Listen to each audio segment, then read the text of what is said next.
Today, let's talk about spiritual warfare, and I'm going to read to you one verse, Ephesians chapter 6, verse 10, where by the inspiration of the Holy Spirit, the Apostle Paul wrote, "Finally, my brethren, be strong in the Lord and in the power of his might." This verse begins the well-known and often quoted passage from the Apostle Paul, dealing with spiritual warfare and the whole armor of God. It's a theme that has fascinated Christians for a long time, probably because it touches the life experience of almost every follower of Jesus Christ. One pastor who was captivated by the themes of this Ephesians 6 passage was named William Gurnall.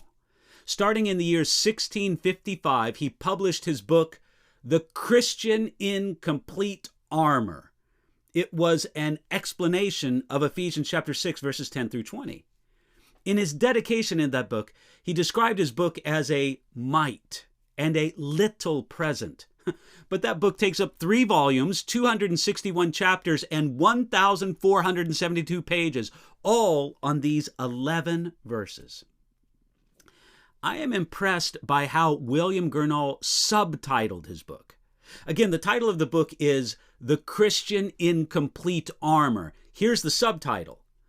The saints' war against the devil, wherein a discovery is made of that great enemy of God and his people in his policies, power, the seat of his empire, wickedness, and chief design he hath against the saints, a magazine open from whence the Christian is furnished with spiritual arms for the battle, helped on with his armor, and taught the use of his weapon together with the happy issue of the whole war.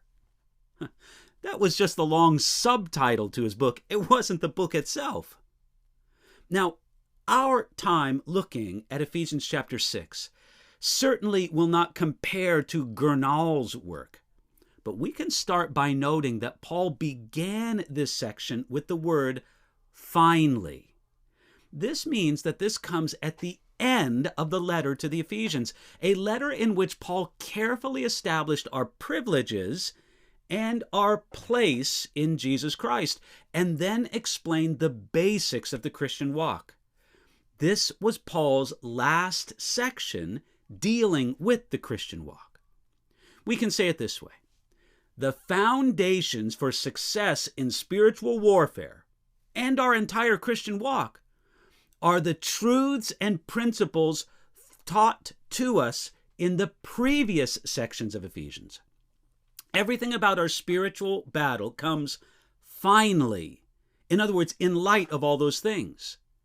In light of all that God has done for you. In light of the glorious standing that you have as a child of God.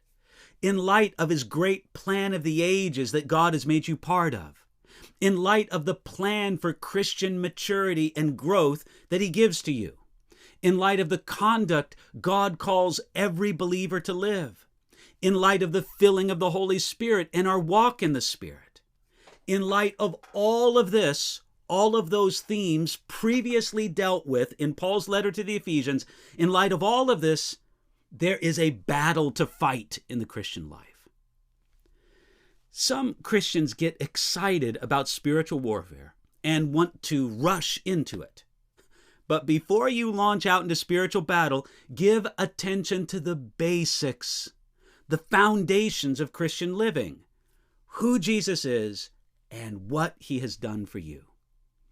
Building on those foundations, what we read about from Ephesians 1:1 to Ephesians 6:9, we come to the critical subject of spiritual battle, but not before. So friend, ask God to build strong foundations in your Christian life and ask him to do it, to work on it, to make progress on it today.